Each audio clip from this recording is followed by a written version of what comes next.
Before she was internet infamy, she was YouTube royalty. Colleen Ballinger, better known to millions as Miranda Sings, built an empire off of lipstick smudge chaos. With over 22 million subscribers across her channels, a Netflix series, and a sold-out world tour, Colleen's goofy, off-key parody of a wannabe pop star had somehow become one of the most lucrative comedy brands in digital media. But her empire didn't collapse from one character misstep. It came crashing down after a series of deeply unsettling revelations, and it started with one video posted by a teenage fan. In June 2020, 17-year-old Irish YouTuber Adam McIntyre posted a now viral video titled Colleen Ballinger, Stop Lying. In it, Adam alleged that Colleen had emotionally manipulated him when he was 14, gave him access to her social media accounts, and inappropriately involved him in adult drama. One particularly disturbing detail? Colleen allegedly sent Adam a pair of her underwear as a joke. At first, Colleen stayed silent for weeks. The internet debated, fans split, but what came next made it worse. So much worse. After weeks of silence, Colleen finally broke it with a video titled Hi. And she did it with a ukulele. Some things about me that aren't quite true. The nearly 10-minute song attempted to play off the situation as overblown internet drama. I'm not a groomer. I'm just a loser who didn't understand I shouldn't respond to fans. My 2 Persian cats. I'm not a groomer. I'm just a loser. I really understand that maybe there should be some boundaries there. There were times. Wholeheartedly. What the fuck was that? But what she meant to be whimsical came off as tone-deaf, narcissistic, and deeply unsettling. She reduced serious accusations into musical comedy, and people were horrified. Almost instantly, it was being dubbed the worst apology video of all time. Memes were everywhere, reactions went viral, and creators who had previously supported her started cutting ties. In the days after the video dropped, Colleen lost hundreds of thousands of subscribers. Sponsors quietly backed away, her tour was cancelled, and her reputation was no longer just controversial, it became unrecoverable. Even when she quietly returned months later with non-Miranda vlogs on her secondary channel, the damage was done. The name Colleen Ballinger no longer stood for quirky comedy, it stood for the exact playbook of how not to handle a scandal. Colleen may still upload the occasional vlog, but her public trust, brand partnerships, and viral status are gone. Next, we're jumping into another case of clickbait exploitation so tone-deaf that YouTube removed the entire channel. It's Owen was a faceless commentary YouTuber best known for writing drama waves, but in 2022, he crossed a line that killed his entire channel permanently, and it all started with one fake tribute video that exploded for the worst reasons. On June 30th, 2022, Minecraft YouTuber Technoblade passed away at just 23 years old after a year-long battle with cancer. His father released a final message titled So Long Nerds, which became an emotional tribute heard around the world. In that moment, tributes poured in. Everyone from Dream and Mr. Beast to fans around the globe were mourning a genuinely beloved creator. But then, something else showed up on the homepage. Just days later, It's Owen, a clickbait-heavy YouTuber with over 3.5 million subscribers, uploaded a video titled Mr. Beast's Final Goodbye to Technoblade. It featured emotional Minecraft clips and a clickbait thumbnail with Mr. Beast.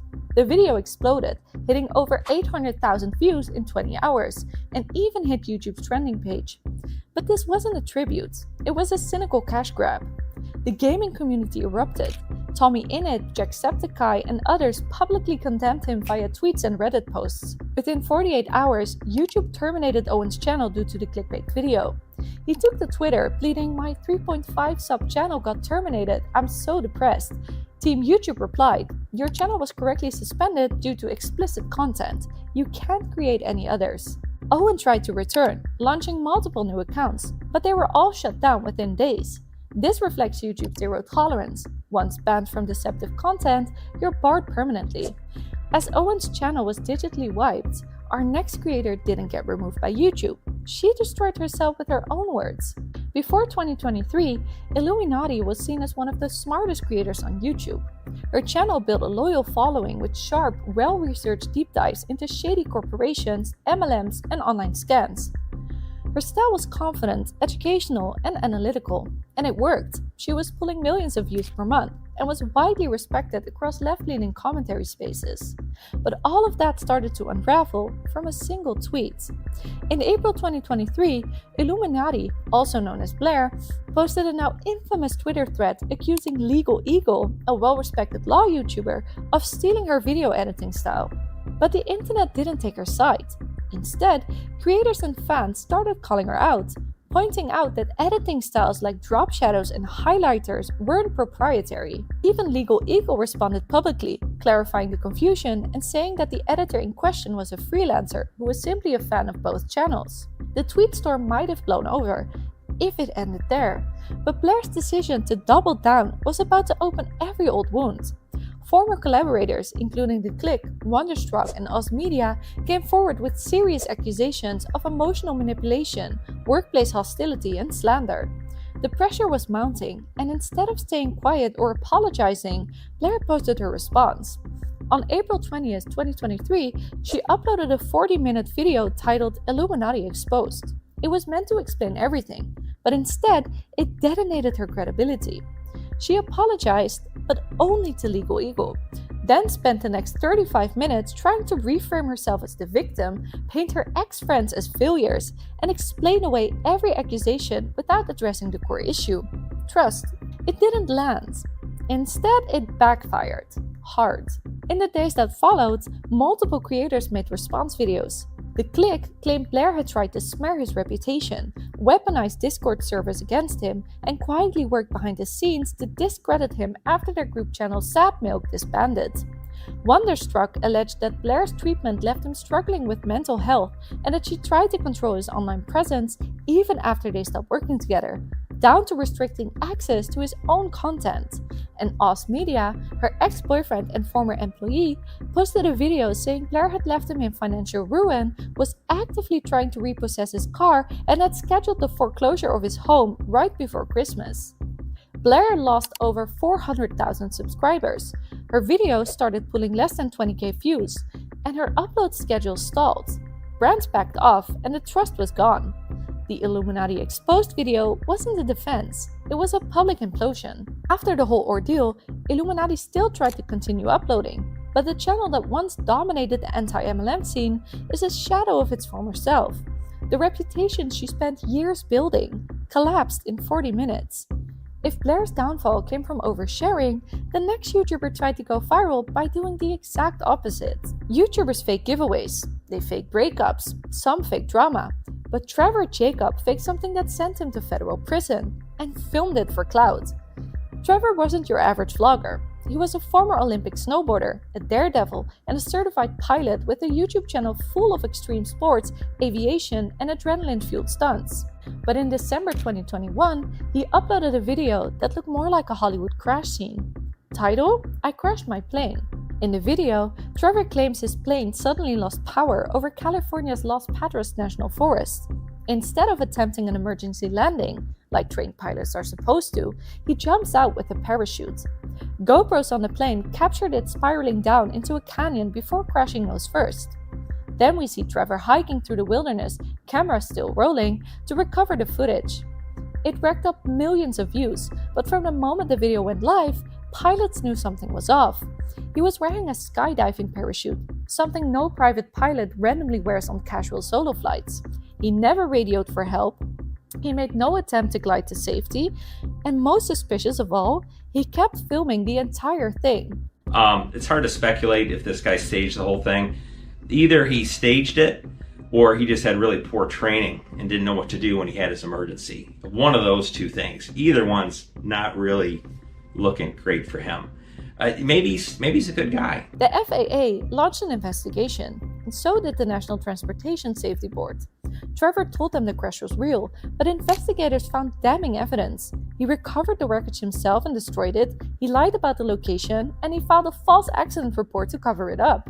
By May 2023, Trevor had pleaded guilty to obstructing a federal investigation, admitting that he deliberately crashed the plane to gain YouTube views and had no intention of completing the flight. In 2024, the judge handed him 6 months in federal prison. The FAA revoked his license, and aviation YouTube channels blacklisted him from their communities permanently. Even his former fans turned. The consensus? Trevor risked a forest fire, endangered lives, and lied to millions, all for a thumbnail. The video is still online, but Trevor's reputation is burned. He's not just a cautionary tale about bad decisions, he's a case study in what happens when views matter more than ethics or aviation law. From crashing a plane to crashing a brand, our next creator filmed something at home so disturbing it sparked a full-blown internet firestorm, and she accidentally uploaded it herself. Brooke Houts had what most aspiring YouTubers dream of: a fast-growing channel, a loyal audience, and a cute dog that was basically the face of her brand. But all of that came crashing down because of a video she uploaded herself. In mid-2019, Brooke Houts was known for light-hearted content, pranks, challenges, and tons of vlogs with her Doberman named Sphinx. She had around 330,000 subscribers and was still climbing. Her audience loved the dog. He was in thumbnails, titles, intros. Brooke built a brand around being the bubbly girl next door with a lovable pet sidekick. Then came August 6, 2019, the day everything flipped. Brooke uploaded what was supposed to be a prank video titled "We put saran wrap on the door, prank on my Doberman." But in a massive mistake, she accidentally uploaded the unedited raw footage. And what people saw was not a prank. It was a disturbing look behind the scenes. In the raw footage, Brooke is seen hitting, shoving, and yelling at her dog, at one point appearing to spit on him. The internet was horrified. What was meant to be a fun dog prank turned into a viral expose of alleged animal abuse, and it was self-filmed. Outrage exploded across Twitter, Reddit, and YouTube. The hashtag #BanBrookeHouts trended globally. Even PETA weighed in, demanding she be removed from the platform. Brooke quickly deleted the raw video, but the damage was irreversible. Within 48 hours, she posted an apology. She claimed she didn't spit on her dog, insisted he wasn't hurt, and said the footage was taken out of context, but viewers didn't buy it. YouTubers like Ethan Klein, Penguin Z0, and some ordinary gamers called the behavior disgusting and said her response lacked accountability. And then she vanished. Brooke took a 7-month break from YouTube. When she came back in March 2020 with a video titled "Where I've Been," it bombed. Dislike ratios were brutal, comments were locked, and the views tanked. Eventually, she stopped posting altogether. No uploads, no tweets, no updates. The platform didn't need to ban her. The internet did it for them. And all it took was one clip. If Brooke's downfall showed us what happens when a mask slips, our next creator shows what happens when you try to buy your way out of it. And the apology? Let's just say Amazon gift cards weren't enough. At his peak, Ricegum was one of the biggest creators on YouTube. He pioneered diss track culture, stirred drama with the Paul brothers, and built a reputation as the internet's cockiest flexer. But in early 2019, the flexing stopped being funny, because Ricegum wasn't just promoting a bad product, he was promoting an actual scam. On January 2nd, 2019, YouTuber H3H3 uploaded a video calling out Ricegum for promoting a website called mysterybrand.net, a digital mystery box site where users could spend real money to open virtual loot crates that supposedly contained expensive items like designer shoes, iPhones, or even Lamborghinis. Except the odds were fake. The items were never shipped, and the entire platform had no transparency. Ricegum promoted it anyway, filming himself opening boxes and shouting fake reactions. But the audience quickly realized it was staged. When he was called out, Ricegum responded the only way he knew how. He made a monetized video response titled "This dude calls me out for mystery unboxing," and instead of apologizing, he tried to give away Amazon gift cards. It's true, I'm an asshole. Like, what was I thinking? Like, I can't really do much because I already did it. The damage has been done. You guys already saw a money-hungry side of me, and it is what it is, and there's nothing I can really do but say sorry and give you these Amazon gift cards. So, I'm sorry. It just wouldn't happen again. Amazon codes $10 to $20, just a little giveaway. It's the least I can. As if that made it okay. Even longtime fans weren't buying it. What started as a scam spiraled into a full-blown image collapse. Ricegum's subscriber growth flatlined, sponsors backed off, commentary channels went in, and Ricegum, he disappeared. By mid-2020, he abandoned his main channel entirely. He briefly returned in 2022 to promote another crypto-adjacent scheme, and that didn't land either.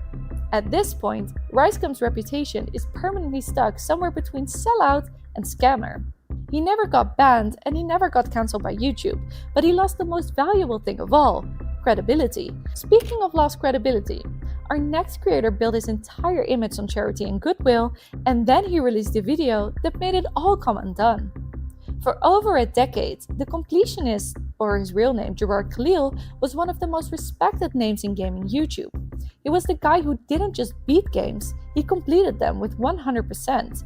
And every year, he held massive charity streams raising hundreds of thousands of dollars.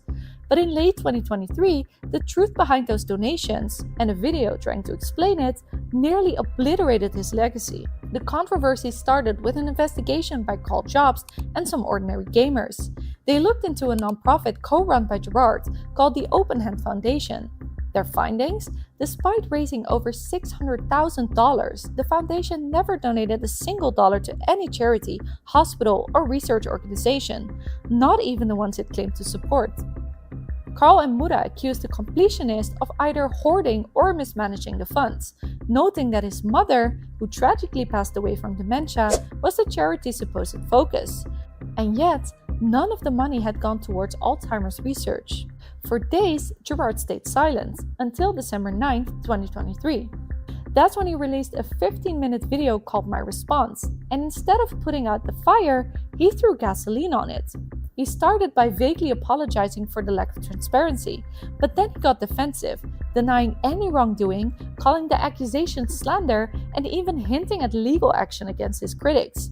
Then he invoked his late mother, multiple times. Dead mother's name to potentially embezzle money and steal is categorically false. I should have been more transparent about the money not being donated, and that's on me. But my family and I have not done anything illegal, not before then and not since. The backlash was swift. Fans accused him of using his mom's death to deflect criticism. The comment section was brutal, and other creators, including PenguinZ0, doubled down, saying Gerard had completely missed the point. Then came the nail in the coffin. Carl Jobs leaked a full Discord call with Gerard from before the video went live. In it, Gerard admits that he knew the situation would damage his career and that the money hadn't been used as intended. Yeah. It's gonna take the passion out of what I do. People aren't gonna trust me ever again. In the weeks after the response, the Completionist lost over 80,000 subscribers, sponsors stayed quiet, and future Indieland events put on hold indefinitely. This wasn't just about money. It was about what happens when a creator builds their entire identity on doing good and then breaks that image with a single defensive video. The Completionist didn't lose his channel, he lost something harder to earn back: credibility, goodwill, and the community's trust. And if you thought that was bad, the next creator didn't just lose trust, he lost his entire digital identity and was exiled from every major platform after one sting operation exposed the darkest secret of his life. For over a decade, EDP445, or Brian Moreland, was a YouTube phenomenon. His rants, reactions, and unfiltered humor earned him over 2 million subscribers. He wasn't advertiser friendly, but he had loyal fans. He didn't need brand deals, he was the brand. Behind the scenes, a sting operation was underway.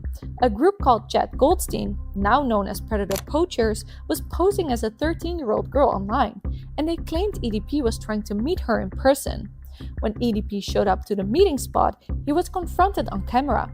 The footage was damning: graphic messages, grooming behavior, and full confessions. The video went viral instantly with 2 million views in 24 hours. YouTube banned him permanently under the child safety policy. Instagram, TikTok, and even his personal website followed suit. But he kept trying to return.